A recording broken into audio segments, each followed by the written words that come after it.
नमस्कार मंडळी, अन्नपूर्णा खाद्य पाककृती या चॅनलमध्ये आपलं स्वागत आहे। लहान मुलांना आवडणारी थंडगार अशी कुल्फी ही रेसिपी पाहणार आहोत। त्यासाठी लागणारं साहित्य इकडे मी 1 लिटर दूध घेतलेलं आहे। काजू बदाम ते मी क्रश केले आहेत। अर्धा वाटी साखर, 2 चमचे मिल्क पावडर, 1 चमचा वेलची पावडर, 1 चमचा कॉर्नफ्लॉवर। चला तर रेसिपीला सुरुवात करू। इकडे मी एक कढई घेतली आहे, त्यामध्ये आपण आता अर्धा पेला पाणी घालू। पाणी घालण्याचे कारण म्हणजे दूध कढईला चिकटू नये म्हणून। आता आपण त्याच्यामध्ये दूध घालून घेऊ।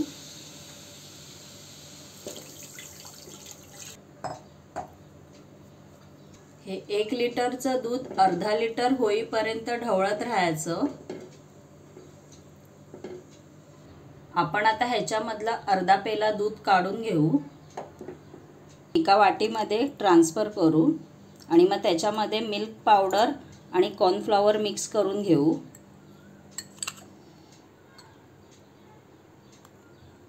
कॉर्नफ्लॉवर मिक्स करून घेऊ।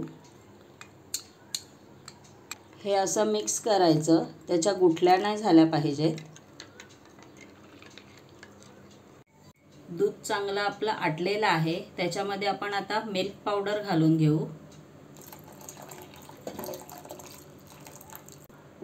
मग 1 वाटी साखर घालून घेऊ, वेलची पावडर।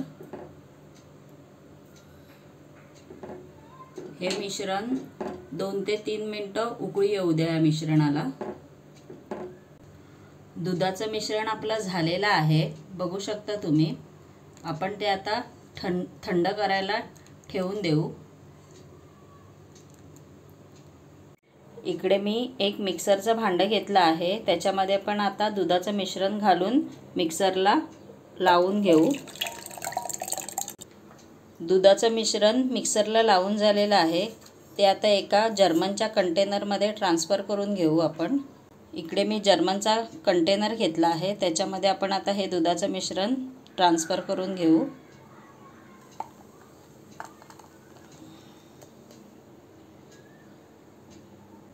त्याच्यावरती आपण आता ड्रायफ्रूट्स घालून घेऊ। आपण आता हे कवर करून घेऊ फॉईल पेपरने। आपण आता हे फ्रीजमध्ये ओव्हरनाईट किंवा तुम्ही 6 ते 8 तास ठेवू शकता। आपली कुल्फी तयार झालेली आहे।